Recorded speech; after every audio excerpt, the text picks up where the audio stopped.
Eh bien, l'aviation attire de plus en plus les femmes, même si elles demeurent minoritaires sur les bancs des écoles de pilotage. D'ailleurs, ces établissements courtisent les femmes pour qu'elles deviennent copilotes de leurs conjoints. Une anomalie majeure, on le verrait. C'est tout ce qu'on a à voir.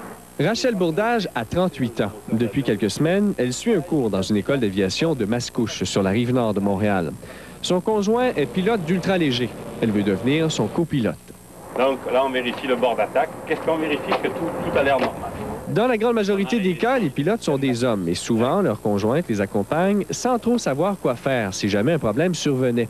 Et c'est la lacune qu'on veut combler avec le cours. Oui, c'est pour les aider à réagir, les aider à rester calmes, qu'ils puissent comprendre qu'est-ce que c'est un avion, qu'il n'y a pas de danger, il n'y aura pas un crash tout de suite à la seconde même où il arrive quelque chose au pilote.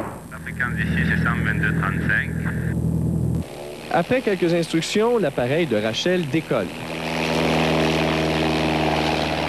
Durant 1 heure, l'avion survole la région de Mascouche, du haut des airs, quelques maisons miniatures, mais surtout des champs à perte de vue.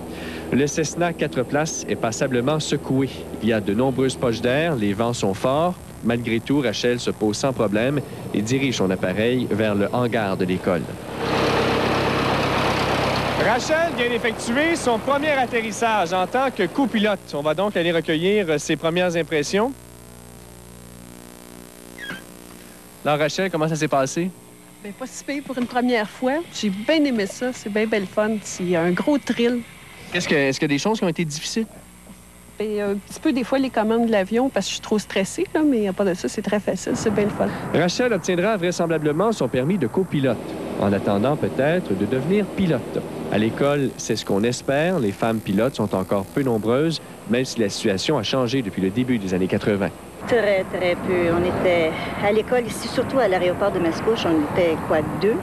À l'ensemble du Québec, peut-être une vingtaine. Et il n'y en avait vraiment pas beaucoup. C'est dommage. Mais ça s'améliore, ça s'améliore. Il y aurait aujourd'hui un peu plus de 300 femmes pilotes au Québec. Daniel Renaud, Le Grand Journal.